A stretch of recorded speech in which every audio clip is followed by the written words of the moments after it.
नमस्कार, welcome back to our YouTube channel study relation.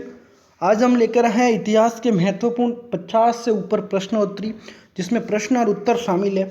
ये UPSC हो, चाहे आरपीएससी हो, रीट का एग्जाम हो, पटवार का एग्जाम हो, वीडियो का हो, एसएससी का हो या आईबीपीएस का हो या भारत का किसी भी राज्य में कोई भी एग्जाम हो, ये परीक्षाओं की दृष्टि से अति महत्वपूर्ण सवाल है। आज हम जो लेकर आए हैं वो इतिहास से संबंधित 55 सवाल है। आप हमारे यूट्यूब चैनल स्टडी रिलेशन को सब्सक्राइब कीजिए, शेयर कीजिए, लाइक कीजिए और बेल आइकॉन को जरूर दबाइए। तो चलिए चलते हैं हम हमारे प्रश्नों की ओर। पहला प्रश्न क्या है? भारत में खोजा गया सबसे पुराना शहर कौन सा था? तो जो हड़प्पा शहर था वो भारत में खोजा गया सबसे पहला पुराना शहर था।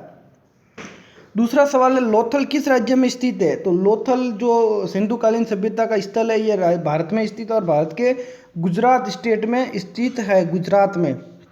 अगला सवाल है, महात्मा गांधी के राजनीतिक गुरु का नाम? तो गोपाल कृष्ण गोखले जो थे वो महात्मा गांधी जी के राजनीतिक गुरु थे।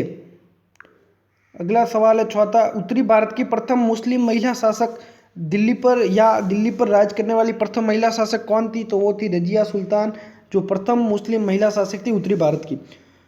पांचवा सवाल है, किसे लाइट ऑफ एशिया के नाम से जाना जाता है? तो लाइट ऑफ एशिया के नाम से महात्मा बुद्ध को जाना जाता है। अगला सवाल है, भारतीय राष्ट्रीय कांग्रेस के संस्थापक कौन थे? तो भारतीय राष्ट्रीय कांग्रेस के संस्थापक थे ए हो ह्यूम। इन्होंने 1885 में इसकी कांग्रेस की स्थापना की थी। अगला सवाल है, महात्मा बुद्ध द्वारा दिए गए प्रथम उपदेश को क्या कहा जाता है? इस घटना को धर्मचक्र परिवर्तन कहा जाता है और जो प्रथम उपदेश दिया था वो दिया था सारनाथ में। आठवां सवाल है, महात्मा बुद्ध ने अपना प्रथम गुरु किसे बनाया था? तो जो बुद्ध धर्म के थे महात्मा बुद्ध, उन्होंने आलर कलाम को अपना प्रथम गुरु बनाया था। चलते हैं 9वें सवाल की ओर। हमारा 9वां सवाल है, भारत में प्रथम समाचार पत्र किसने शुरू किया था? तो सैयद अहमद खां को भारत में पहला समाचार पत्र शुरू करने का श्रेय प्रदान किया जाता है। 10वां सवाल है, किसके शासनकाल में बौद्ध धर्म दो भाग यानी हीनयान और महायान में बट गया था? एक था हीनयान, दूसरा था महायान। तो जो कनिष्क का शासनकाल था, कनिष्क का, उस काल में बौद्ध धर्म दो भागों में बटा था, एक था हीनयान, दूसरा था महायान। 11वां सवाल है, लोधी वंश का अंतिम शासक कौन था? तो लोधी वंश का अंतिम शासक था इब्राहिम लोधी। फिर 12वां सवाल है, प्रथम जैन संगीति कहाँ आयोजित की गई? तो ये जो पाटलिपुत्र था वहाँ प्रथम जैन संगीति का आयोजन किया गया था। 13वां सवाल है, दिल्ली के किस सुल्तान को इतिहासकारों ने विरोधों का मिश्रण कहा है? तो मोहम्मद बिन तुगलक जो थे उनको इतिहासकारों ने विरोधों का मिश्रण बताया है। 14वां सवाल है, रिंग वैदिक काल में समाज की सबसे छोटी इकाई क्या होती है? तो अभी भी होती है, ये कुल या परिवार होती है, वो रिंग वैदिक काल में समाज की सबसे छोटी इकाई थी। इनमें से कोई ना कोई सवाल तो परीक्षाओं में जरूर पूछे जाते हैं, इसमें से 2-3 सवाल तो आता ही है। किस नशीली फसल का ज्ञान वैदिक काल के लोगों को नहीं था? ऐसी कौन सी नशा करने की फसल थी जिसका ज्ञान वैदिक काल के लोगों को पता नहीं था कि ये भी होती है? तो जो तंबाकू होता है, तंबाकू की फसल का ज्ञान वैदिक काल के लोगों को बिल्कुल नहीं था कि इस तरह की भी कोई फसल उत्पादित की जा सकती है। 16वां सवाल है, प्राचीन काल में किन आधुनिक क्षेत्रों को संयुक्त रूप से स्वर्ण प्रायद्वीप कहा जाता था? तो ये मलेशिया, थाईलैंड, सिंगापुर और बर्मा, जो आज के ये 4 कंट्रीज है, इनको मिला के स्वर्ण प्रायद्वीप कहा जाता था प्राचीन काल में। 17वां सवाल है, किस मुगल शासक को आलमगीर कहा जाता था? तो औरंगजेब थे, उनको औरंगजेब जो था उसको आलमगीर कहा जाता था। शहीद आजम की उपाधि किसे सम्मानित किया गया? तो ये भगत सिंह जी को जो थे शहीद आजम की उपाधि से सम्मानित किया गया। हमारा 19वां सवाल है, साइमन कमीशन के विरुद्ध प्रदर्शन के दौरान किए गए लाठीचार्ज में, जो साइमन कमीशन आया उसके खिलाफ विरोध प्रदर्शन हो रहा था और उस समय ब्रिटेन सरकार द्वारा, ब्रिटिश राज द्वारा हमारे जो भीड़ इकट्ठी हो रखी थी उस पर लाठीचार्ज किया गया और उसमें लाला लाजपत राय की मौत हो गई थी, देहांत हो गया था। वहाबी आंदोलन के प्रवर्तक कौन थे? तो सैयद अहमद जो थे वो वहाबी आंदोलन के प्रवर्तक थे। किस स्थान पर बुद्ध ने महापरिनिर्वाण प्राप्त किया? तो ये कुशीनगर या कुशीनारा में इन्होंने महापरिनिर्वाण प्राप्त किया। कांग्रेस के प्रथम अधिवेशन की अध्यक्षता किसने की? तो व्योमेश चंद्र बनर्जी थे, उनको कांग्रेस के प्रथम अधिवेशन की अध्यक्षता मिली थी। अगला सवाल है, 23वां, भगवान नटराज का प्रसिद्ध मंदिर जिसे भरतनाट्यम शिल्प कला है, जिसमें भरतनाट्यम हाँ सॉरी, भगवान नटराज का वह कौन सा प्रसिद्ध मंदिर है जिसमें भरतनाट्यम शिल्प कला है, वो कहाँ स्थित है? तो यह चिदम्बरम में स्थित है। महात्मा बुद्ध ने उपदेश देने हेतु किस भाषा का प्रयोग किया? तो जो पाली भाषा होती है, पाली, उसका प्रयोग महात्मा बुद्ध ने अपने उपदेशों में यूज में उसको लिया। कुतुब मीनार के कार्य को किस शासक ने पूरा किया था? तो कुतुब मीनार के कार्य को जो शासक था पूरा करने वाला वो था इल्तुतमिश। 26वां सवाल है, लीलावती पुस्तक किससे संबंधित है, किस विषय से? तो ये गणित से लीलावती संबंधित है। 27वां सवाल है, पहाड़ी काटकर एलोरा के विश्व विख्यात कैलाशनाथ मंदिर का निर्माण किसने कराया था? तो ये जो निर्माण है पहाड़ी काटकर एलोरा का जो विश्व विख्यात कैलाशनाथ मंदिर है, इसका निर्माण राष्ट्रकूट ने करवाया था। 28वां सवाल है, चीनी यात्री ह्वेनसांग किसके शासनकाल में भारत आया था? तो हर्षवर्धन के शासनकाल में चीनी यात्री ह्वेनसांग भारत आया था और चीन के कई यात्री भारत में आते रहते थे और उन्होंने भारत का वर्णन अपने पुस्तकों में किया है। 29वां हमारा सवाल है, बनारस हिंदू विश्वविद्यालय जिसको BHU कहा जाता है, इसके संस्थापक कौन थे? इसको शुरुआत किसने की थी? तो जो मदन मोहन मालवीय जी थे, इन्होंने बनारस BHU की स्थापना की थी।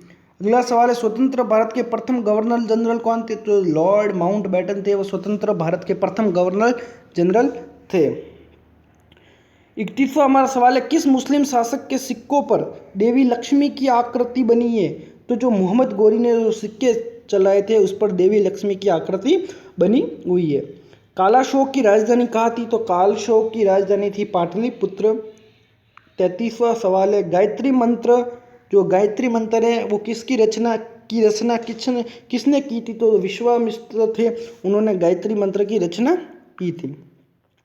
लंदन में इंडिया हाउस की स्थापना किसने की? लंदन में इंडिया हाउस की स्थापना श्यामजी कृष्ण वर्मा ने की थी। आंसर नीचे लिखने थे, भूल से टाइपिंग मिस्टेक हो गई है।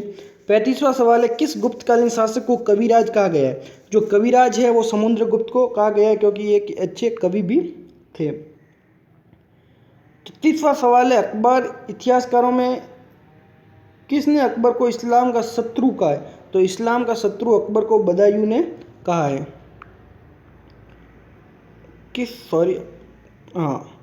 भक्ति को दार्शनिक आधार प्रदान करने वाले प्रथम आचार्य कौन थे? तो शंकराचार्य थे, उन्होंने भक्ति को दार्शनिक आधार प्रदान करने वाले प्रथम आचार्य थे।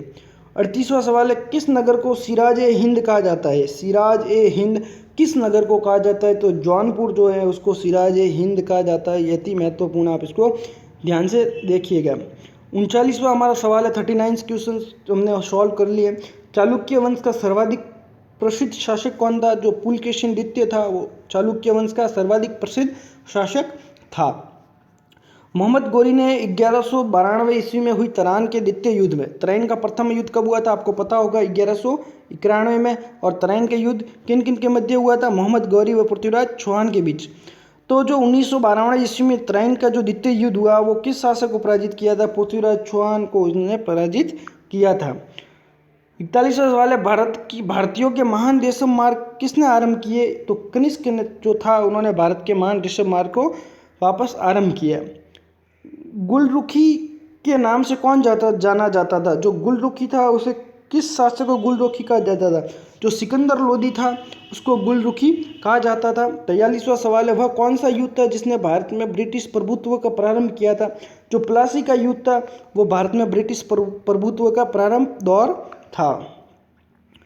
44वां सवाल है, शिवाजी ने अपने राज्य की आय का मुख्य साधन किसे बनाया था? जो चौथ का कर होता है उसको शिवाजी ने अपने राज्य की आय का मुख्य साधन बनाया था। जैन धर्म के 24वें तीर्थकर कौन थे? तो जैन धर्म के 24वें तीर्थकर थे महावीर स्वामी। 46वां सवाल है, सत्यमेव जयते उक्ति कहाँ से ली गई है? जो सत्यमेव जयते हैं वो है मुंडोक उपनिषद से इसको लिया गया है। बक्सर का युद्ध हुआ था 1764 में ईस्वी में। किस समय दिल्ली का शासक कौन था? बक्सर का जब युद्ध हुआ उस समय दिल्ली का शासक था शाह आलम। भारत में सर्वप्रथम स्वर्ण मुद्राएं किसने चलाई? तो इंडो बैक्ट्रियन जो स्वर्ण मुद्राएं चलाई थी। अशोक के धम्म की परिभाषा कहाँ से ली गई है? तो राहुलोवाद शुत, यहाँ से अशोक के धम्म की परिभाषा ली गई है।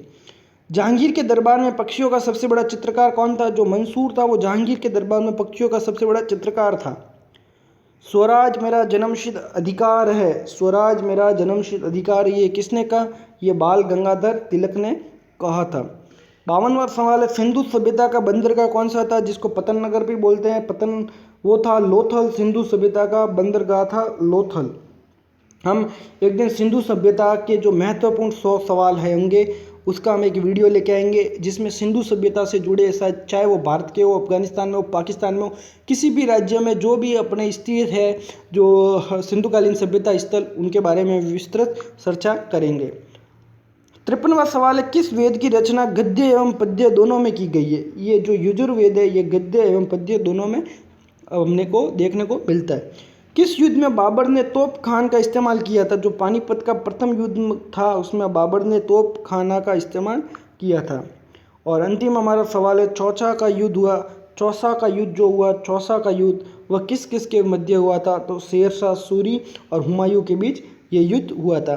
तो हमने 55 इम्पोर्टेंस जो सवाल थे उनको हमने हल किया और हम आगे भी इन ऐसे सवालों को लेकर आएंगे जो अति महत्वपूर्ण होते हैं। आप हमारे चैनल जो स्टडी रिलेशन है इसको आप सब्सक्राइब कीजिए, शेयर कीजिए, लाइक कीजिए, अच्छा लगे तो कमेंट भी ज़रूर कीजिए। और हम हमेशा नए नए वीडियो लेके आएंगे। हमारा जो अगला जो वीडियो होगा वो होगा राजनीति विज्ञान के बारे में।